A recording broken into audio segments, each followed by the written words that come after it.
It has now been several weeks since lockdown was imposed in the UK. As fears grow over the weakening economy and the potential for a second wave, the daily death count remains in the hundreds. Meanwhile, in global news, the world reacts to the death of George Floyd, an unarmed black man who died while in police custody. There will be more on this story during the 5 o'clock news.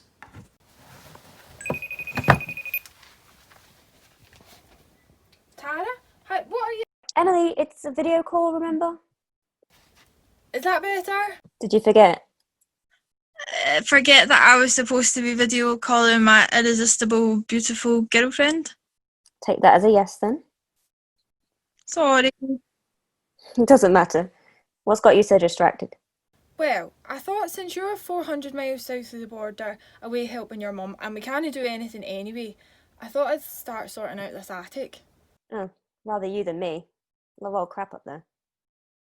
Shush, it's lovely. There's tons of history up here. The only problem is I'm not sure how you're supposed to throw anything away. It's quite easy. You take the rubbish, you put it in a bag. Very clever.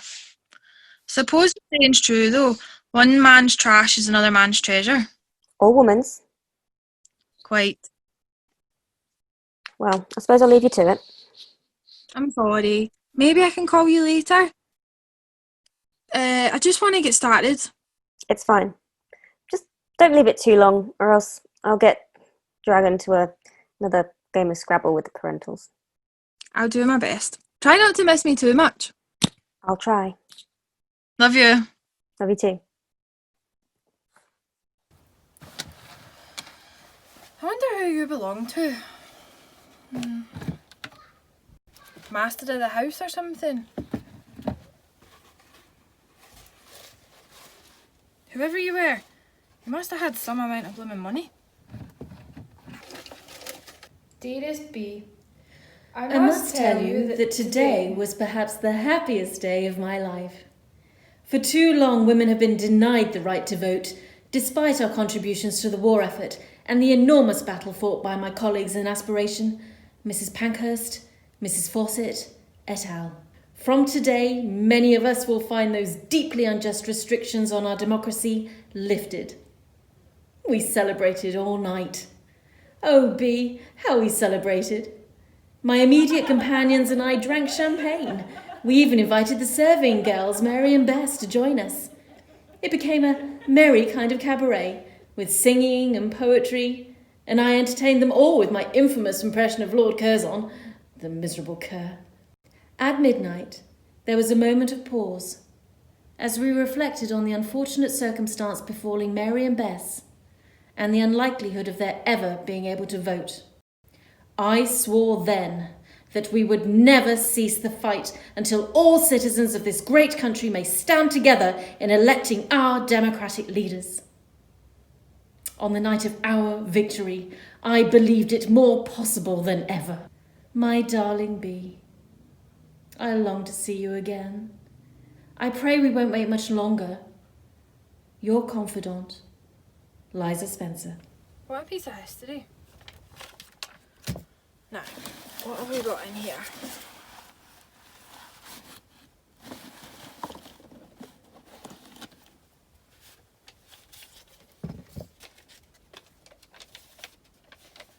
Ah, this must be Liza and her husband.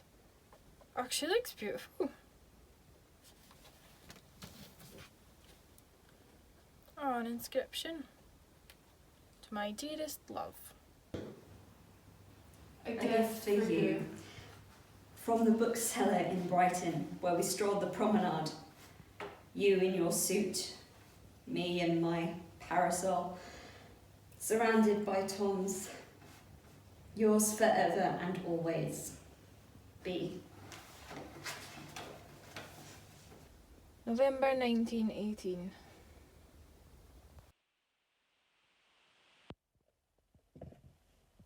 You in your suit? Then B had another lover. But how did it get here? Oh my god. Ha! That's amazing!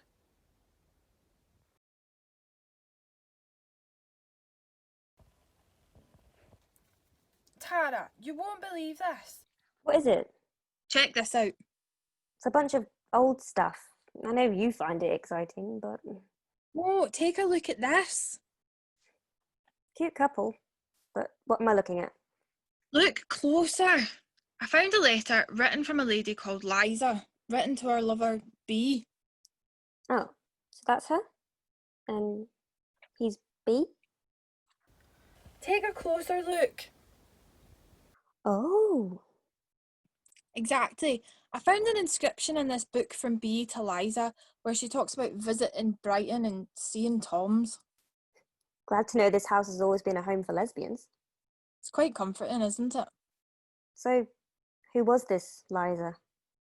I don't know, some suffragette of some kind. I like the sound of her. There's so much stuff up here. I wonder what else I can find about her. Is this your way of trying to convince me to help you sort out the attic? Is it working? You know my weakness, feminism and lesbians.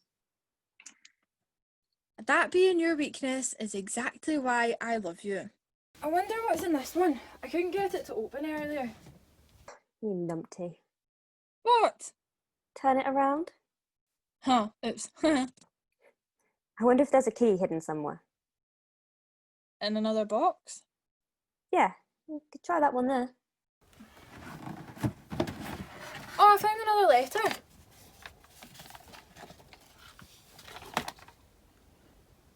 Dearest B, I am so delighted to tell you that my covert undertaking has been a great success. I have developed an enterprise of selling my artefacts of note, bought on my travels abroad. You would be amazed, my dear, at the trivialities that entertain bored aristocrats and the pretty price they are prepared to pay. I digress. Using a network of serving girls, starting with my own, we were able to distribute over a dozen care parcels to the most in need. I have utter conviction that using the surplus from my little enterprise, we will extend our reach even further in the time to come. I hold a personal ambition of housing at least half the slums of the East End. I only wish it weren't a secret. However, I fear that making myself an oddity in society may hinder my efforts more than help. Where are my manners? I forgot the real reason for writing. I have received the beautiful trunk you have sent me. I simply adore it, but especially the sweet ornate key in the shape of a seahorse. It was so good of you to remember my love of the creatures after my visit to the Shetlands earlier this year. I will keep the key in my favourite pocket, the one that previously housed a rather lovely handkerchief that you so admired in Brighton last year. I long to be able to travel again, to see the world and its greatest wonder, you. May this influenza pass swiftly, that I may see them both again. Your loyal and loving friend, Liza. Favourite pocket? The waistcoat?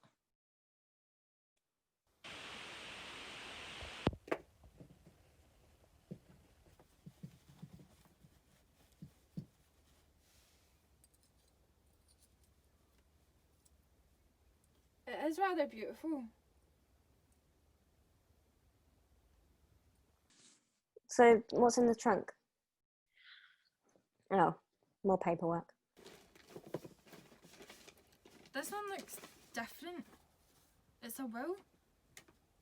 The last will and testament of Mr. William Spencer. William Spencer?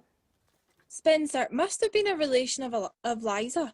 I, William Jacob Spencer, hereby bequeath the entirety of my estate to my wife, Elizabeth Ada Spencer. That must have been unusual. Well, women have been able to own land since the 1880s. Certainly doesn't mean it was commonplace. Does also explain why she had so much freedom to go and travel and stuff, I guess. I wonder if their marriage was a happy one. Or if it was just a cover. Or both?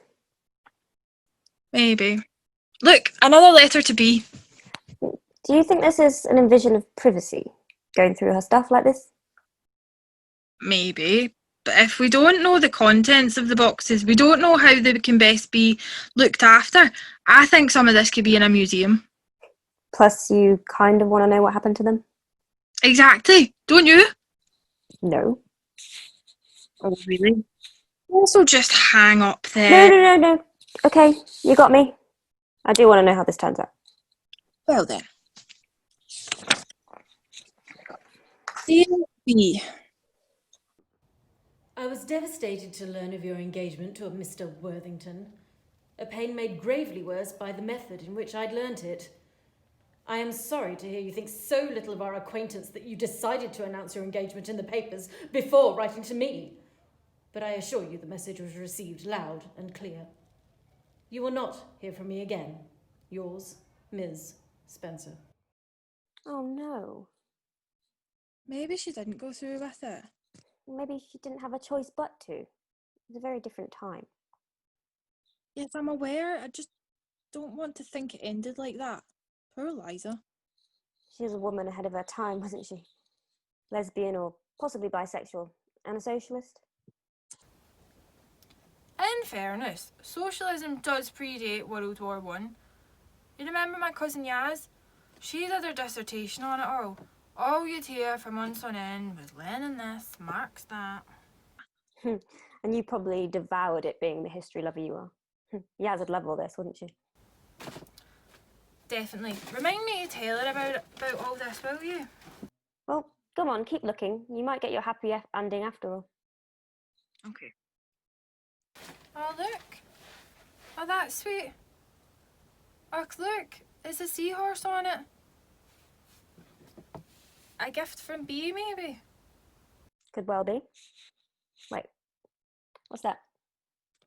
It's from B. My dearest Eliza. Words cannot begin to describe my devastation upon reading your letter. The engagement was made on our behalf, and no amount of protests or threats of defiance will change minds. I've thought endlessly of you and our visit to Brighton, and I therefore have a proposal.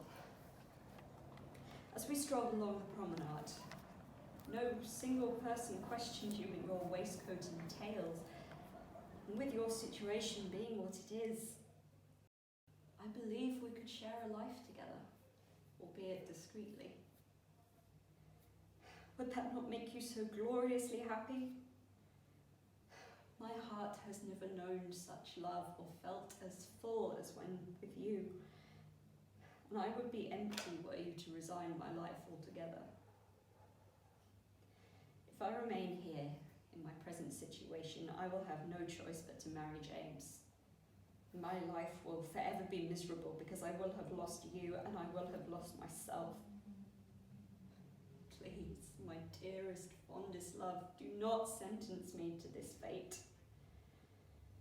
I will await your response eagerly, for I know with my whole heart that you will not allow me to suffer that existence when our existence can be one of happiness. I pray for your health and that of your loved ones as this influenza remains in our society. We remain in good health, although my mother has developed a minor irritating cough. It is another very good reason to run away, for I can never get through a book without distraction. I await your answer to my proposal. Yours forever and always, B. Well, did they run away together or not? I need to know. And you thought sorting out the attic would be boring. Okay, I admit that I was wrong. There's a first time for everything. Yeah, well, it's hard being right all the time. I know. You don't let me forget it. Anyway, I need to know what happened to them. Is there anything else at all? Maybe they rode off into the sunset with brightening pier glistening on the horizon? In 5 years, I don't think I've seen this romantic side to you. I rather like it. It's not romance, it's punk. I just like the fact that they stuck it to the system. Well, it looks like the trail was dead here. I'm not seeing any other papers. Some old newspapers, that's all. Oh, that's a shame.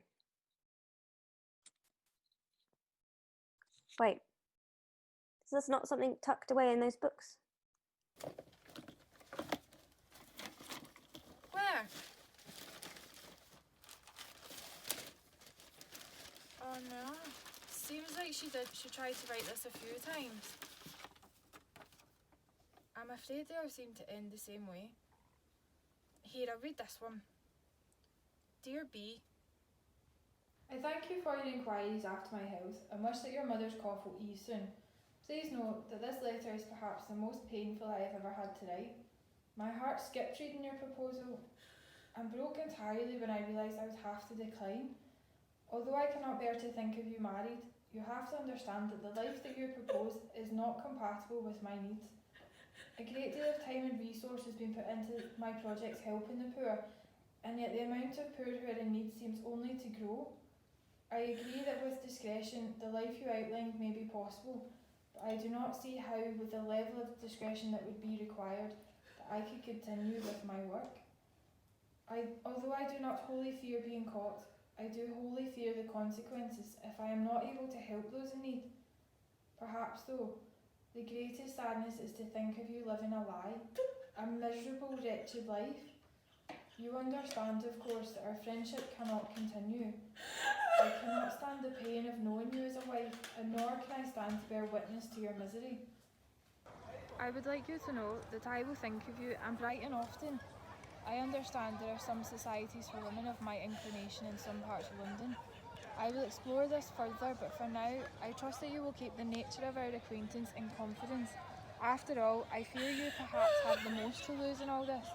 Although I truly fear that misery lies in wait for you, I do hope with my whole being that you will be happy. Yours, Liza.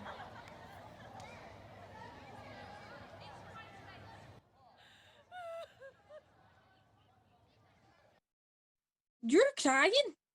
Oh, I wish I could hold you. See, I knew you were a romantic, really. I just really, really wanted them to have a happy ending, you know? Well, Yeah. with everything going on in the world, we need happy endings. Me too. Do you think there's any chance that she kept them letters because she actually wrote an acceptance letter? I'm not seeing any evidence of it. I guess we'll never know for sure. What about the newspapers? Maybe there's a headline. Extra, extra, Dykes take Brighton by storm. The announcements, presumably. This is the paper which announced the engagement. Maybe there's a notice saying it was called off. There it is. The engagement of Mr. James Worthington and Miss Beatrice Ilkley has now been called off, as the Ilkley family regrets to inform you of the passing of their beloved daughter Beatrice, who passed in her sleep on Sunday night after contracting Spanish influenza. Oh, God. Flew my arse. It was a broken heart. I think you might be right. And they couldn't even have a funeral. It's just awful. Strange to think how history repeats itself. Pandemics, protests against social injustice. Are you still going to the Black Lives Matter protest tomorrow? Yep, placards all ready. I'm a wee bit nervous. Oh, hun. Baby's first protest and I can't be there. I'm sorry. I'm sure I'll be fine. Just take water, your face covering, hand sanitizer. Remember to social distance and keep arrested information on you at all times. Thank you. I'm glad I've got an expert I can turn to. God, remind me to never help you tidy up when I'm back. It's not normally this devastating, I swear. You sure? Positive. When you're home, why don't we open a bottle and I'll cook you a welcome home dinner. We can raise a glass to Liza and B. Thank goodness for history's rebels, eh? Even if it didn't go to plan, I'm glad people push convention, challenge the status quo. Otherwise, I'd have to cook for myself, and that would be awful. Yeah, I still remember that lasagna. I'll never know how you got it down the back of the sofa. It's all part of my mysterious charm. I miss you. And your mysterious charm. I know. I miss you too. I wish I could have stayed, but You would have worried about your mum and had been a nightmare to live with. Exactly. You know, there's so much about the world that needs to change, and you're right, history repeats itself. But in a way, in a tiny way, we're making steps forward every day. And I'm really glad because when all this is over, I just can't wait to be with you again. You really have gotten romantic. Absence makes the heart grow fonder. So it does. Right, I'll let you go on. I'm sure Shirley wants a game of bloomin' Scrabble. I'm pretty sure that's a reason to keep talking and not hang up. You love it, really. You just can't stand losing out on all those triple word scores against such a pro. You see right through me. I love you. I love you too. Stay safe. Bye.